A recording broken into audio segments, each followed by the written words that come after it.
始め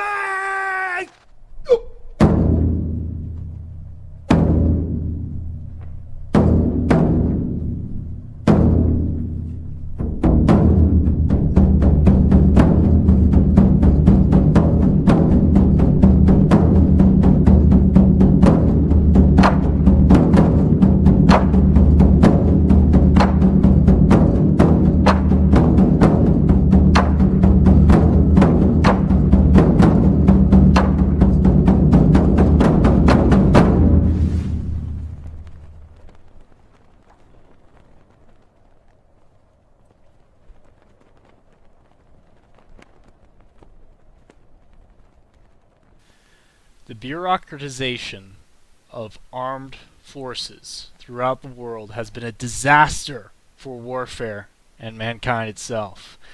And the reason why I was reflecting on this, I was just looking at, for instance, a number of different articles regarding recent confirmations of generals, the, let's say, contrived controversy regarding Hegseth, who's the Department of War, okay? It's not the Department of Defense. It's a false framing. But anyway, and I was thinking about my experience and, my family's experience and the proximity of these individuals, especially when it comes to the officer corps.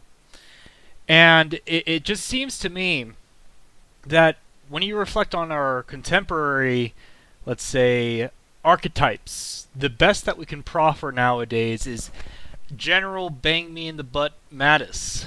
And that's pretty much it. And considering that and juxtaposing someone of that type, if you can steelman that, but generally speaking, the officer corps is really kind of made archetypal by individuals like Miley or Levine and so on. But if you make this in contradistinction to the great generals of old, and it's not even that old, but really even World War II, for instance, the titans like Zhukov, Patton, Rommel, and so on, or even before then, the Napoleonic era, and before that, of course. And we think to ourselves, and we reflect, and we think, how could we have fallen thus so far, especially in this grand vocation of warfare? And it just makes me realize that so much of it has to do with obviously the political background regarding liberalism, the distinction or this weird cleaving between the military sphere and the political, when we know, especially as practitioners of warfare, that there is no daylight between these two different events. In fact, everyone knows this, that war is a continuation of politics by other means, right? Clausewitz. But there are also subkinetic levels of warfare which are war itself. And I'm not even just talking about the techniques. For instance, the use of military force or police forces to either occupy very specific hard points or to present a disincentive or whatever it may be, but also the very real impulse it has in political and cultural life of a body politic. And what do I mean by this? Well, I mean, for instance, during the Vietnam War, America had implemented what was called a Hamlet Doctrine or strategic initiative by the Marine Corps, in which we would aggregate all the villagers from the countryside, put them into fortified hamlets, which we would basically make a village, make that village a fortified location, make that location impenetrable. Ideally, of course, it didn't really work out in practice, but by night it'd be impossible to infiltrate by the Viet Cong. It would make it very easy to control the population, to suss out, of course, Viet Cong elements or communist sympathizers within that small community, and cleanse it, of course, and then, of course, reinstill the loyalty of the locals, but most importantly, aggregate their own specific defense with that of the local militia. And this close cultural encounter is really what actually enabled us to instill our political control. Unfortunately, it was too little too late, and the war was lost. Strategically speaking, we lost the will to war. In addition to everything else, of course, the geopolitical standing of the time with the subversion of the CIA cutting the heels of the American Republic from behind, we weren't able to win that war against the communist North.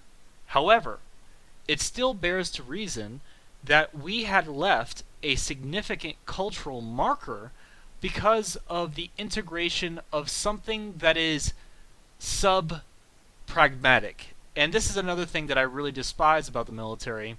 Our current iteration of the military is the technocratization, or rather the pragmatization, and on the enlisted level, to make it almost like a, let's say, a blue-collar job, when it's not. And this is one of the worst things that we could ever do to ourselves, is pretend as if the enlisted soldier is some kind of workman. He is far higher and far better than that. He is amongst the elite of our society. And the reason why, in addition to, of course, being a proficient soldier and the techne of soldiery, he is also an individual who acts politically in the metapolitical sense. So when you converse with people, and when you become a community with the local populace, you become part of the political control. And this is the challenge for Americans, because Americans are so autistic. We only think of the political in terms of elections, of voting, and all these kinds of, let's say, crystallizations of power that are downstream from what is the quote-unquote political.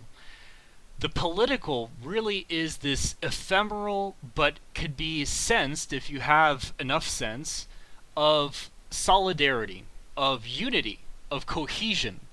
And if you've been in the military, you know this feeling when you're in a very cohesive platoon, vice when you're not. And if you haven't been in the military, it's something akin to, of course, a fraternity. And if not that, your family.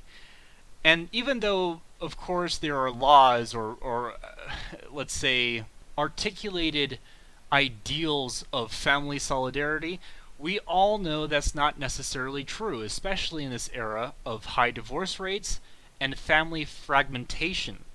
But we do know, and the good feeling it brings us when we're in a very strongly knit family, when we're cohesive, when of course we battle each other and we have our conflicts, but ultimately we are unified in principle and unified in action, even though our own little small part of that team is doing our own little thing. This carries over to the political in a grand scale. So for instance, to return to the Fortified Hamlet initiative, the presence of a fire team, let's say, an American fire team, to sit there for months with the local villagers to develop personal relationships, both positive and negative, began to inculcate a family dynamic and basically unified the principle, the political principle of the American state with the local populace on the ground. This is what leads to cohesion. This is what leads to stability and ultimately political victory. This is also what the Viet Cong understood, and it is why Marxists are so in tune with the people, because ultimately the political principle of our time is strongly held at the popular or proletariat base. And proletariat is probably the wrong term. What I would like to say is just the body politic itself. And what this means is close interpersonal relationships with people. But this is difficult to address, and the reason why we lose so many wars, namely, of course, counterinsurgency warfare, is because we don't have a feel for how it is that we enact these policies, or why it is, what is the mechanism that makes this work. And of course, this is downstream from basically our political culture. Again, to state what I had stated before, the division between the military and the political impulse. And then, of course, secondarily, we have a long culture, institutional culture of bureaucratization, which tries to, let's say, it tries to distill down or quantify in hard metrics, material terms, battlefield victory, when we have been shown time and time again that political victory is the end of warfare, right? Is the aim of warfare, and the political is inherently something unquantifiable. It is something that is just beyond even psychology, or at least in the time of this recording, something that we truly don't fully understand. And this is, of course, despite the fact that we have massive modes of control. We have, mass proliferation of media, which has very effective organs of propagandization, and yet we don't understand why it necessarily works. It only works heuristically with an efficacy of around 60 to 80%. But here is why I think it's important that we address the root cause of military failure in achieving political power, political success on the battlefield, or beyond the battlefield, most importantly, because our officer corps has this culture which necessarily disprivileges this humanistic, liberal arts, human dynamic, and only focuses on the techne of war. That is, of course, if you're in the military, you focus, if you're enlisted, specifically being a good rifleman, being a good soldier, being a good team member, or if you obviously zoom out to the point of a general, operations, strategic, specifically military strategic strategy in a very crystallized form of weapon systems and unit and divisional employment, force employment, etc. But this is all very well and good and important. Don't get me wrong. This is very important. And of course, this is the sediment and necessary element to military excellence, but it is clearly not enough. You can have a mediocre military that succeeds in wars because they engage with the political, and you can have an excellent military that loses wars consistently because it is incapable of the political aim. So, and because I'm an American patriot, I have to speak and write primarily from an American perspective so that way I can address the institutions of our time.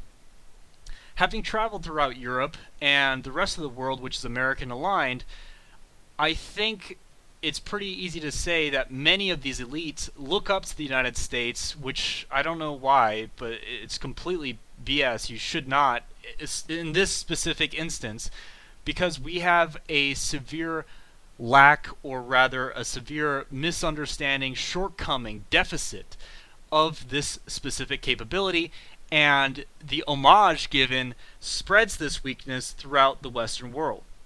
So, if I'm able to address, first of all, we will discuss the culture, we will dissect it, and then I will offer some ideas of my own. Hopefully, legionaries, if you're listening, if you're in the military or elsewhere, you'll gestate some of this information and come up with solutions of your own. Of course, I believe in not offering critique without some semblance of a, let's say, resolution or something better, because everyone has a critique. Everyone and their moms has a reason to disagree or dissent, but very few have the capacity to offer a new model or paradigm that resolves the situation and innovates on it, so that way we can bring to bear better effects on the political and ultimately win wars that secure the Republic and, of course, defend and advance our interests abroad. And this is, of course, not simply for the United States, but for those of you legionnaires who are listening who are patriots of your own country, which I really do want you to be. Without further ado, what I would like to do is go into this book. It's a great book by Samuel P. Huntington. It's likely his best book thus far, but it is the least popular. because it's really the least accessible and because it's so niche in the interests. But there is an introduction as far as the officer corps and the professionalization of the officer corps. The reason why I want to go into it, like I said, is that we're going to use his lens, his information that he's going to give us, to talk about where it is that we come with this culture, what is the culture as it stands today, the officer corps that is molded by this culture, and then of course we're able to pinpoint where it is that there are shortcomings and innovate and evolve past those significant barriers. So without further ado, I'd like to read. It's just a, let's say, 11-page little excerpt, and I'll offer my commentary. It seems like you legionaries enjoy this, and therefore I believe I should be doing this more often. Let me know, of course, in the transmission notes if you gentlemen would so enjoy further guided readings. But I think it's essential, especially because so many of these books can be so uninteresting when you're doing it by yourself, but when you're engaging in conversation and you have the context of, a contemporary environment with someone talking to you, at least it kind of helps, gets the noggin jogging, gets the noodle firing, you know what I mean?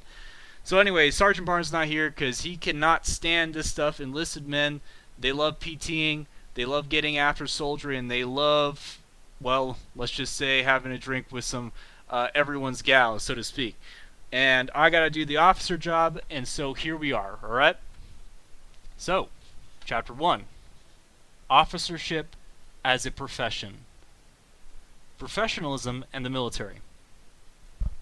The modern officer corps is a professional body, and a modern military officer a professional man. This is, perhaps, the most fundamental thesis of this book. A professional is a peculiar type of functional group with highly specialized characteristics.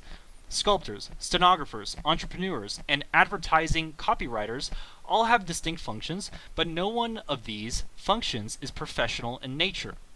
Professionalism, however, is the characteristic of a modern officer in the same sense in which it is the characteristic of a physician or a lawyer. Professionalism distinguishes the military officer of today from the warriors of previous eras. The existence of the officer corps as a professional body gives a unique cast to the modern problem of civil-military relations. The nature and history of other professions as professions have been thoroughly discussed, yet the professional character of the modern officer corps has been neglected. In our society, the businessman may command more income, the politician may command more power, but the professional man commands more respect. Yet the public, as well as the scholar, hardly conceives of the officer in the same way that it does the lawyer or doctor, and it certainly does not accord to the officer the deference which it gives to the civilian professionals. Pause. As we all know, military men are the best, okay? So let's just stop there. This is where first mess up in American society. Absurd that we think peons, bean counters, are higher than men of honor and courage and fortitude. But anyway, that's just my take. Even the military themselves are influenced by their image in the public mind, and at times have refused to accept the implications of their own professional status.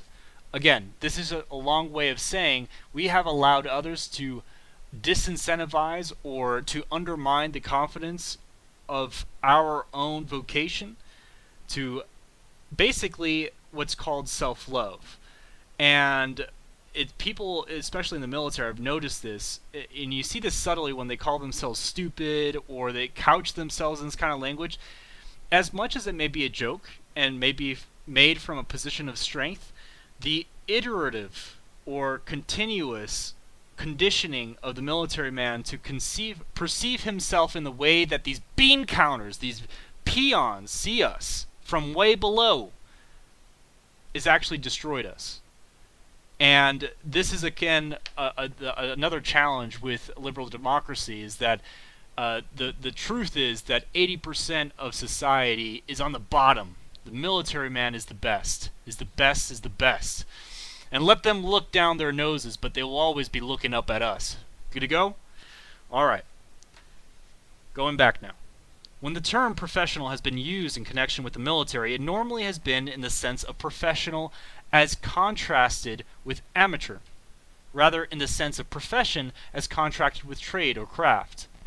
The phrases professional army and professional soldier have obscured the difference between the career enlisted man who is professional in the sense of one who works for monetary gain, and the career officer who is professional in the very different sense of one who pursues a higher calling in the service of society. And just there is revealed why it is that the military man is the best. It's not necessarily that we're the smartest, although I would argue that generally speaking we actually do and have a number of genius minds, but because of the fact that our society disprivileges this calling, right, it aggregates away segments of the population which contain the flower or genius of our nation.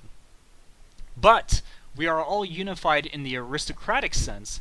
All men, even down to the private, is infinitely superior to the bean counter and the lowly scientist and the scholar. Why? Why? Is precisely for this reason, and he said it right here, the higher calling in the service of country. There is nothing higher than selflessness.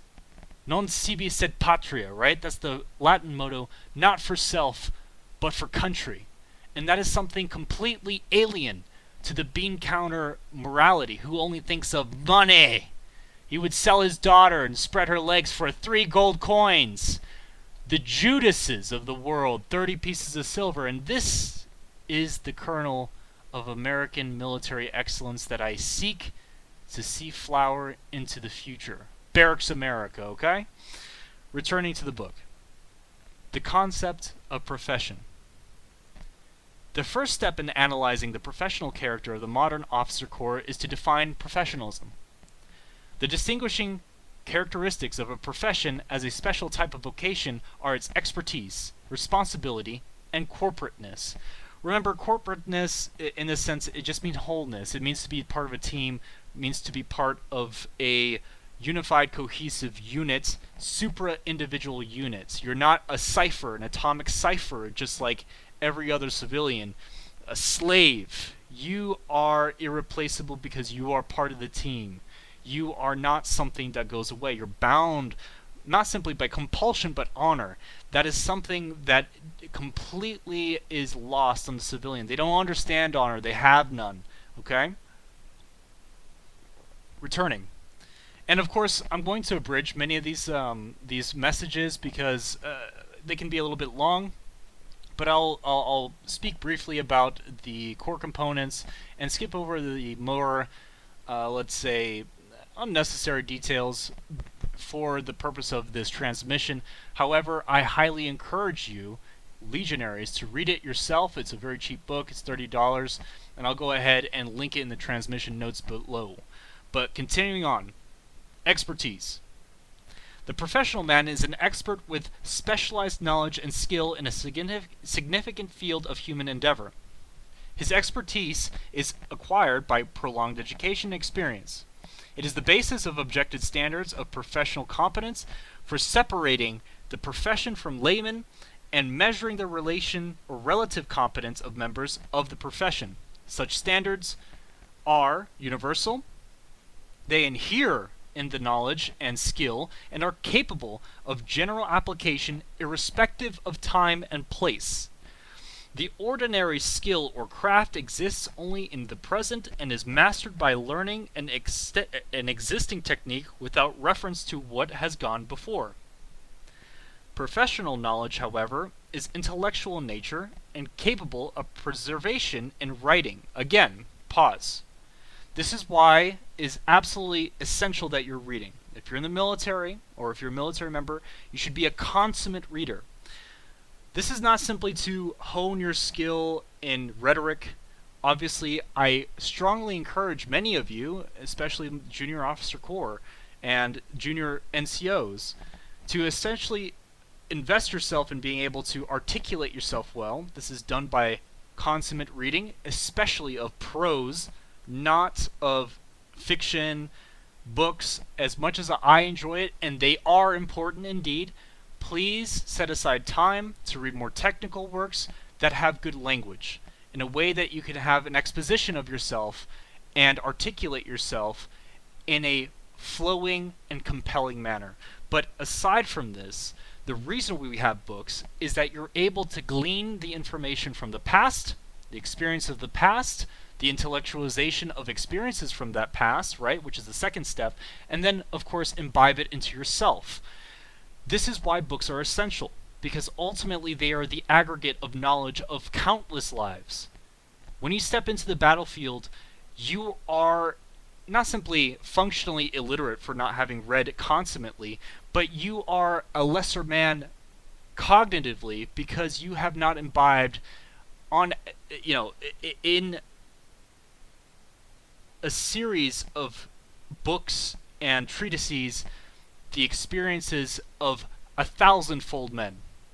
This is why history is essential. This is why military history is essential. This is why psychology is essential. And ultimately, the warrior is the total man because the field of his study is so circumspect. It is so wide-ranging that you must be a consummate reader in all things the military touches, which is literally every single instance of human endeavor. Every single one of them. From technology and hard science, down to the maths, of course, to psychology, to, of course, the men of letters. So it's not simply rhetoric and reading and writing, but also the most important of which is the political governance and all that good stuff. And this is something that I've been trying to round out in our military culture, which has become so technocratized that it is only focused on the very specific systems that they are in charge of. They have become intellectually and spiritually lazy, weak of will, because they're not willing to do what is necessary of them, which is to be obsessed. To be a good doctor, notice doctors are always going to conferences, they're reading on their own, they're constantly doing X, Y, or Z, they're constantly obsessed with their field. You need to be 10 times that, because the military vocation is so crucial. It is so important. It's not simply human lives and the civilians out there that count on you, but most importantly, those of your men, and the ones that come before and after you, and the honor of a higher principle which transcends men as an individual or even as a corporate entity in combination. Okay? So this is something that I really wanted to make sure that I'm emphasizing here, but ultimately books are essential because they are the whetstone of the mind, and because when you step into the battlefield, you want to be 10,000 men girded with the experience and the knowledge of 10,000 men who have gone before you to be able to send in yourself as a combat multiplier on the battlefield to have a more certain notion of the battle space that you step into. Okay? This is essential, and I will keep on reiterating this, but I don't want to go down a tangent too much, okay? Good to go. Reading from the text. Professional knowledge has a history, and some knowledge of that history is essential to professional competence.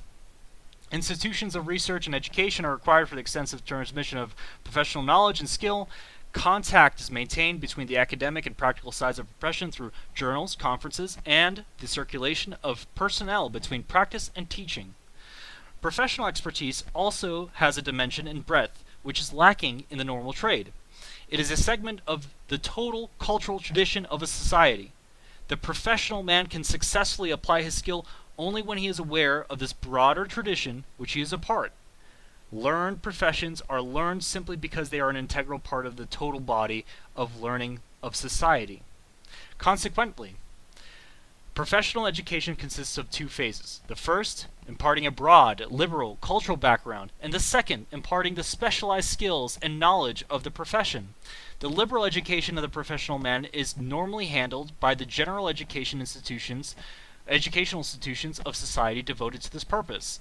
The second, of technical phase of professional education, on the other hand, is given in special institutions operated by or affiliated with the profession itself. Pause.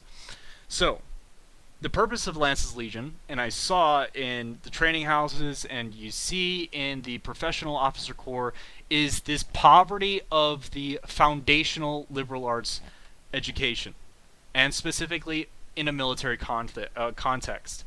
It lacks not simply knowledge, but the will and also the self-esteem, the positive self-esteem, the self-love necessary to actually make a master of war.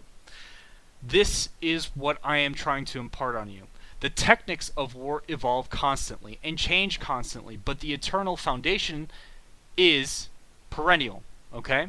And therefore, this is actually the main focus that I'm trying to bring you, that I'm proffering you, because unfortunately for the West in general, liberalism and communism and basically all sorts of leftism have made us substantially weak and feeble by design.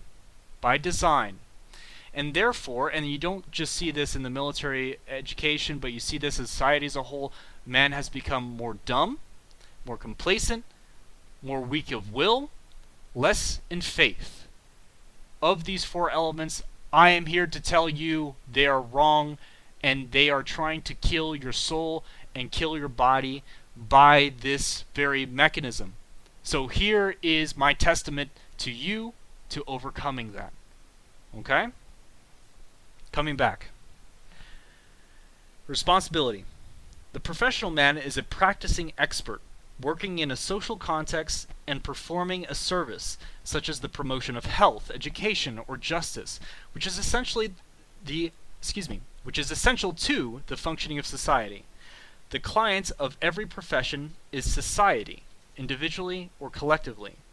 A research chemist, for instance, is not a professional man because the service he renders, while beneficial to society, is not essential to its immediate existence and functioning. Only DuPont and the Bureau of Standards have a direct and immediate interest in what he has to offer. The essential and general character of his service and his monopoly of his skill impose upon the professional man the responsibility to perform service when required by society.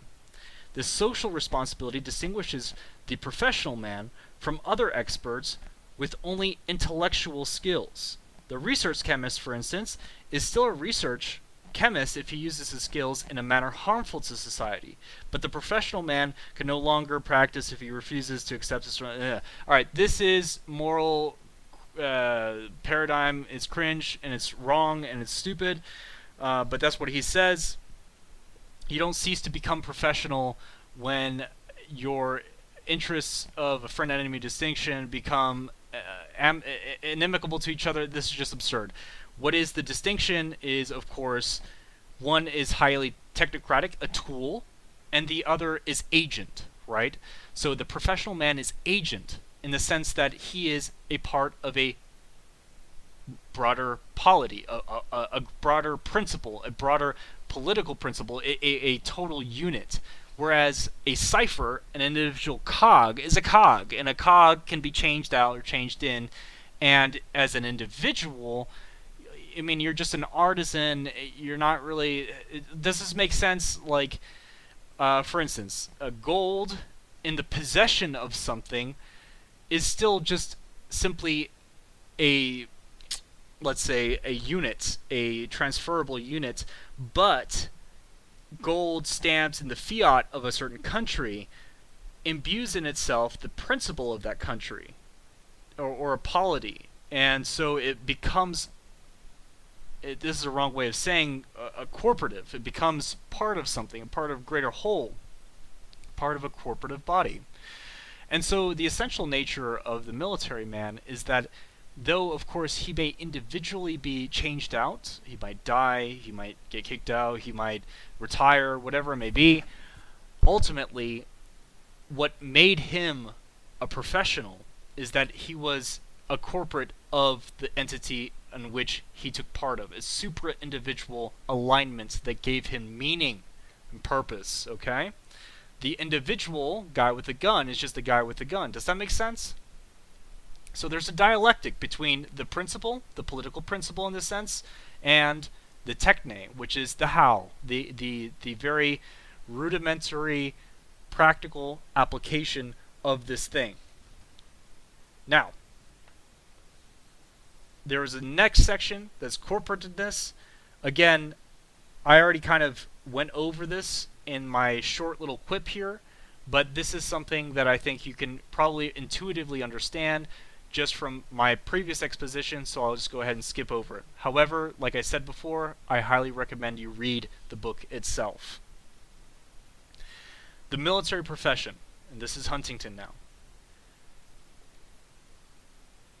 The vocation of officership meets the principal criteria of professionalism in practice.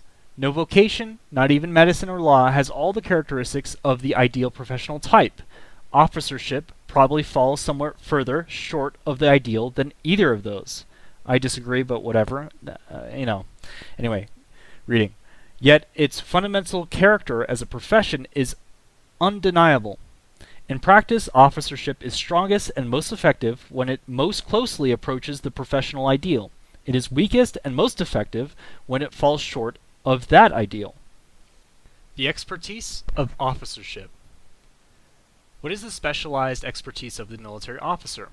Is there any skill common to all military officers and yet not shared with any civilian groups? At first glance, this hardly seems to be the case. The officer corps appears to contain many varieties of specialists, including large numbers which are their counterparts in civilian life. Engineers, doctors, pilots, ordnance experts, personnel experts, intelligence experts, communications experts, all these are found both within and without the modern officer corps. Even ignoring these technological specialists, each absorbed in his own branch of knowledge, just the broad division of the corps into land, sea, and air officers appears to create vast differences in the functions performed and the skills required. The captain of a cruiser and the commander of an infantry division appear to be faced with highly different problems requiring highly different abilities. Yet, a distinct sphere of military competence does exist, which is common to all, or almost all, officers, and which distinguishes them from all or almost all civilians. This central skill is perhaps best summed up by Harold Laswell's phrase, the management of violence. The function of military force is successful armed combat. The duties of the military officer include the organizing, equipping, and training of this force. 2. The planning of its activities. 3. The direction of its operation in and out of the combat. The direction, operation, and control of a human or organization whose primary function is the application of violence is peculiar skill of the officer. It is common to the activities of the air, land, and sea officers. It distinguishes the military officer, qua military officer, from the other specialists which exist in the modern armed forces. The skills of these experts may be necessary to the achievement of the objectives of the military force, but they are basically auxiliary vocations, having the same relation to the expertise of the officer as the skills of the nurse, chemist, laboratory technician, dietitian, pharmacist, and X-ray technician have to the expertise of the doctor. None of the auxiliary specialists contained within or serving the military profession is capable of the management of violence, just as none of the specialists aiding the medical profession is capable of the diagnosis and treatment of illness. The essence of officership is embodied in the traditional admonition to Annapolis men that their duty will be to fight the fleet. Individuals, such as doctors, who are not competent to manage violence, but who are members of the officer corps, are normally distinguished by special titles and insignia, and are excluded from positions of military command. They belong to the officer corps in its capacity as an administrative organization of the state, but not in its capacity as a professional body. Within the profession itself, there are specialists in the management of violence on sea, on land, and in the air, just as there are heart, stomach, and eye specialists within medicine. A military specialist is an officer who is peculiarly expert at directing the application of violence under certain prescribed conditions. The variety of conditions under which violence may be employed and the different forms in which they are applied form the basis of a sub-professional specialization. They also form the basis for evaluating relative technical competence, the larger and more complex organizations of violence which an officer is capable of directing, and the greater number of situations and conditions under which he can be employed, the higher is his professional competence. A man who is capable of directing only the activities of infantry squad at such a low level of professional ability as be almost on the borderline. A man who can manage the operations of an airborne division or a carrier task force is a highly competent professional. The officer who can direct the complex activities of a combined operation involving large-scale sea, air, and land forces is at the top of his vocation. It is readily apparent that the military function requires a high order of expertise. No individual, whatever his inherent intellectual ability and qualities of character and leadership, could perform these functions effectively without considerable training and experience. In emergencies, an untrained civilian may be capable of acting as a military officer at a low level for a brief period of time, just as in emergencies the intelligent layman may fill in until the doctor arrives. Before the management of violence became the extremely complex task that it is in modern civilization, it was possible for someone without specialized training to practice officership. Now, however, only the person who completely devotes his working hours to this task can hope to develop a reasonable level of professional competence. The skill of the officer is neither a craft, which is primarily mechanical, nor an art, which requires unique and non-transferable talent. It is instead an extraordinary complex intellectual skill requiring comprehensive study and training. It must remember that the peculiar skill of the officer is the management of violence, not the act of violence itself. Firing a rifle, for instance, is basically a mechanical craft. Directing the operations of a rifle company requires an entirely different type of ability, which may in part be learned from books, and in part from practice and experience. The intellectual content of the military profession requires the modern officer to devote about 1/3 of his professional life to formal schooling, probably a higher ratio of educational time to practice time than in any other operation or profession. In part, this reflects the limited opportunities of the officer to acquire practical experience at the most important elements of his vocation, but to a large degree it also reflects an extreme complexity of the military expertise. The peculiar skill of the military officer is universal in the sense that it is in essence, not affected by changes in time or location, just as the qualifications of a good surgeon are the same in Zurich as they are in New York. The same standards of professional military competence apply in Russia as in America, and in the 19th century as in the 20th. The possession of common professional skill is a bond amongst military officers cutting across other differences. The vocation of the officer also possesses a history. The management of violence is not a skill which can be mastered simply by learning existing techniques. It is in a continuous process of development, and it is necessary for the officer to understand this development to be aware of his main tendencies and trends. Only if he is aware of the historical development of the techniques in organizing and directing of military forces can the officer expect to stay on top of his profession. The importance of the history of war and military affairs receives sustained emphasis throughout military writings and military education. The military skill requires a broad background of general culture for its mastery. The methods of organizing and applying violence at any one stage in history are intimately related to the entire cultural pattern of society. Just as law and its borders merges into history, politics, economics, sociology, and psychology, so also does the military skill. Even more, military knowledge also has frontiers on the natural sciences of chemistry, physics, and biology. To understand his trade properly, the officer must have some idea of its relation to these other fields and the ways in which these other fields of knowledge may contribute to his own purposes. In addition, he cannot really develop his analytical skill, insight, imagination, and judgment if he is trained simply in vocational duties. The abilities and habits of mind which he requires within his professional field can in large part be acquired only through the broader avenues of learning outside of profession. The fact that, like the lawyer and the physician, he is continuously dealing with human beings requires him to have a deeper understanding of human attitudes, motivations, and behavior, which a liberal education stimulates. I read this again. He is continuously dealing with human beings, requires him to have a deeper understanding of the human attitudes, motivations, and behavior, which a liberal education stimulates. Just as a general education has become the prerequisite for entry into the professions of law and medicine, it is also almost universally recognized as a desirable qualification for the professional officer. End quote for a second here.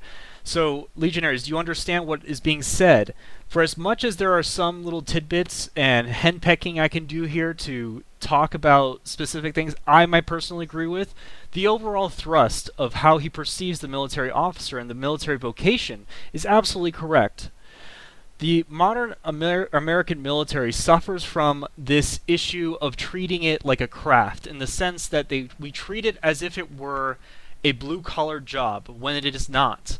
Especially sickly is this influence in the officer corps, which we have to understand. For as much as we may admire, and I genuinely do, the enlisted, we have to remember that our prerogative and the, let's say, area of focus and influence that is necessary for mastery and a responsibility for the military officer is far more wide-ranging and cognitively circumspect than any one specific technical ability within a formation that he may command. This is why I emphasize so heavily on philosophy, psychology, and the myriad aspects of officership on Lance's Legion. This is what I'm trying to offer you in a roundabout way, but I see lacking in the training schools, in the war colleges, and worst of all, in our civilian universities, which are no longer proffering the quality of officership to the main force. It used to be, pre-1945, that officers would go to ROTC and be qualified in this foundation because the, let's say, efficacy, or rather the standard of achievement, was far higher to become or be able to reach university level. To say nothing, of course, of passing the university level. I saw this very disturbing, and this has to do with IQ, right? We've lowered the barrier of IQ by dumbing down the curriculum, and effectively the rigor of academic study has lessened considerably. What does this mean for us is that ultimately we can no longer rely on ROTC to supply the military forces with the requisite number of capable men and women to command. Does this make sense? And so ultimately reforms are needed to actually apply IQ tests, where previously the university system did that almost implicitly or as part of the, let's say, cognitive development, or let's say sieving through of human, the human animal. Now that it has been democratized, it is impossible to select for quality, because remember, quality is no longer a capacity when it's something is made equal, right? Democracy dumbs men, and it makes them weak, it makes them low. So when enlisted rightfully critique ROTC officers as incompetent, large part has to do with the fact that the university civilian systems have failed. The only way the Department of War is going to be able to get around this is by selecting for IQ outright and having rigorous systems in which we are able to select and select out incompetent officers of inferior cognitive abilities. There was this article that the average Marine Corps officer prior to 1945 was at the minimum 120 IQ, right? And that's not really that, to be frank, capable, okay?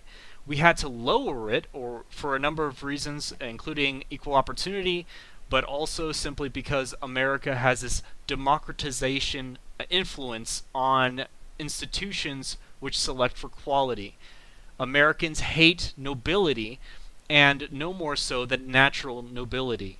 And that is a challenge we have to overcome, and we can only do this by moving away from liberalism and its leveling influence, and focusing and devoting ourselves and championing, exalting the value of quality and excellence, natural human excellence. And I'm sorry to say, that's going to cut out a lot of people out there, but it's necessary, because just as we don't want an incompetent surgeon at our table, we don't want incompetent officers, as there are now, at the DoD, at the Pentagon, okay? I continue. The responsibility of officership. Let's be real. I'm going to pass over this because this is like very liberal, and I just don't agree with this. Let's just go straight to the corporate character of officership. Officership is a public bureaucratized profession. The legal right to practice the profession is limited to the members of a carefully defined body. His commission is to the officer what is his license is to a doctor. Organically, however, the officer corps is much more than simply a creature of the state. The functional imperatives of security give rise to complex vocational institutions which mold the officer corps into an autonomous social unit. Entrance into this unit is restricted to those with the requisite education and training and is usually permitted only to the lowest level of professional competence.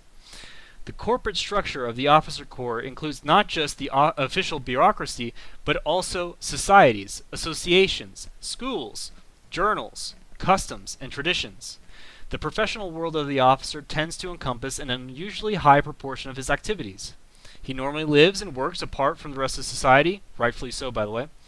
Physically and socially, he probably has fewer non-professional contacts than most other professional men, rightfully so again. The line between him and the layman or civilian, the disgusting bug civilian, is publicly symbolized by uniforms and insignia of rank. Damn right. The officer corps is both a bureaucratic profession and a bureaucratic organization. Within the profession, levels of competence are distinguished by a hierarchy of ranks. Within the organization, duties are distinguished by a hierarchy of office.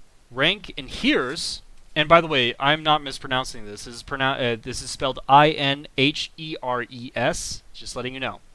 I read again. Inheres in the individual and reflects his professional achievement measured in terms of experience, seniority, education, and ability. Appointments to rank are normally made by the officer corps itself, applying general principles established by the state. Assignments to office are normally somewhat more subject to outside influence. In all bureaucracies, authority derives from office. In a professional bureaucracy, eligibility for office derives from rank. An officer is permitted to perform certain types of duties and functions by virtue of his rank. He does not receive rank because he has been assigned to an office.